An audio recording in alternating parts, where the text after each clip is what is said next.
Հարգելի գործընկերներ, նախ թույլ տվեք շնորհակալություն հայտնել այս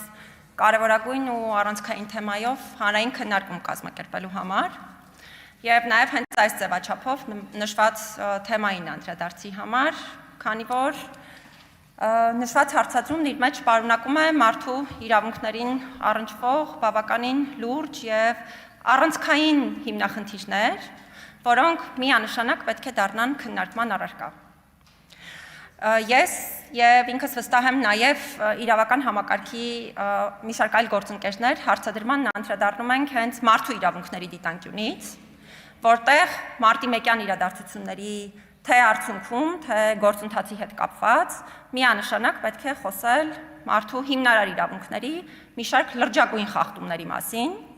որոնք կարծում եմ այսքան տարի եւ այսքան իրադարձություն անցնելուց հետո արդեն իսկ կարող են նաև որոշակի առումով հստակ արձանագրված համարվել։ Նախ սկսեմ նրանից, որ այս իրադարձություններն իրականում այնպիսին էին, որ ողբերգականության տեսանկյունից միգուցե բացառիկ են համանման իրադարձությունների համատեքստում եւ այս տեսանկյունից է, որ հիմնականում հարցադրումը քննարկման առարկա է դառնում կյանքի իրավունքի դիտանկյունից, բայց որպես մարդու իրավունքների պաշտպան պետք է արձանագրեմ, որ իրականում միայն կյանքի իրավունքի դիտանկյունից չէ, որ բավականին լուրջ մարդու իրավունքների խախտումների մասին է խոսք գնում հենց այս իրադարձությունների համատեքստում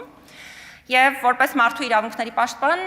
ինձ թույլ կտամ խոսել այդ բոլոր հանգամանքների մասին, քանի որ ոչ թե հենց այս պահին եմ պարզապես արձանագրում խնդիրները, այլ մարդու իրավունքների պաշտպանի հաստատությունը հենց այդ ժամանակահատվածում 2008 թվականին է դեռևս իհարկե մի փոքր այլ ձևաչափով հարցադրումների տեսքով խոսել խնդիրների մասին։ Նախ ուզում եմ հատուկ արձանագրել հավաքների ազատության իրավունքի հետ կապված խնդիրները եւ հավաքների ազատության իրավունքի միջամտությունը, որն այս փուլում արդեն իսկ կարելի է արձանագրել, որ Համենայն դեպս այնպիսի բավարար եւ ողջամիտ տեղեկատվություն չի ներկայացվել պետական իշխանության կողմից, որ իրականացվել է համաչափ եւ իրավաչափ եղանակով, հետեւաբար ինքս կարող եմ որպես մարդու իրավունքների պաշտպան արձանագրել, որ միանշանակ բազմաթիվ են խնդիրները հավաքների ազատության իրավունքին միջամտության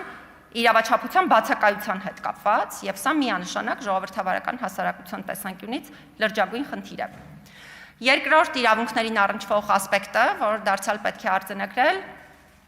տարբեր մարմինների կողմից ուժի կիրառման համաչափության հետ կապված խնդիրն է եւ դարձյալ պետք է խոսել այն մասին, որ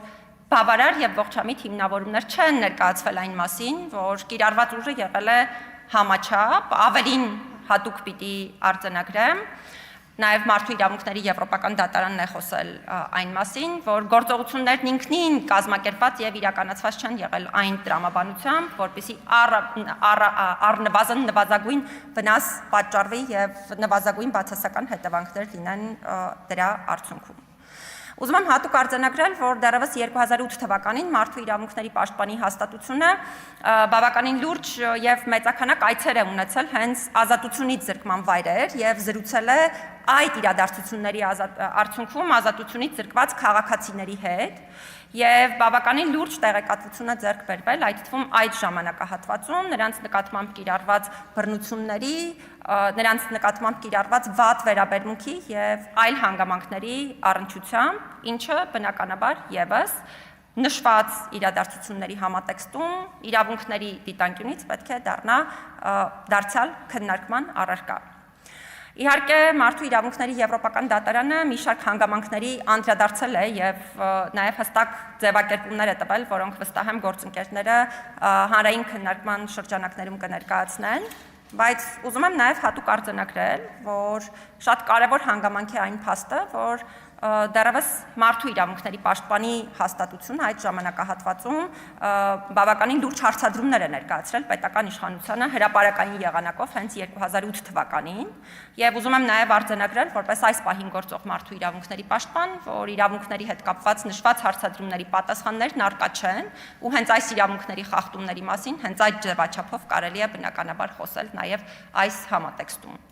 Ուզում եմ նաև խոսել քննության արդյունավետության մասին, որի հետ կապված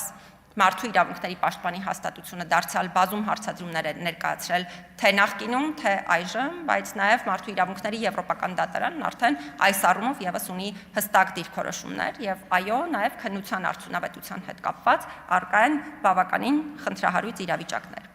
Ես չեմ ուզենա շատ երկար խոսել այս բոլոր հարցադրումների հետ կապված, որովհետև միանշանակ է, որ այսքան տարի հետո արդեն իսկ ունենք հնարավորություն խոսելու առնվազն իրավունքների կոնկրետ բլոկերի առնչությամբ խախտումների մասին։ Կուզենամ պարտադիր արձանագրել պարզապես, որ մենք միանշանակ պետք է կարողանանք դասեր քաղել այս իրադարձություններից, քաղել դասեր այն տրամաբանությամբ, որ դրանք այլևս երբևէ կրկնված չլինեն, եւ դա պետք է լինի նաեւ պետության պատասխանատվությունը բացառելու թե մարդու իրավունքների համանման խախտումները նաեւ ապագայում, թե նաեւ անելու ամեն ինչ, որպեսզի մարդու իրավունքների որևէ առկա խախտման հետ կապված լինի հստակ քննություն, պատասխանատվություն եւ լինեն հետևանքներ։ Շնորհակալ եմ եւ բոլորին հաջող քննարկում եմ մաղթում։ Շնորհակալություն։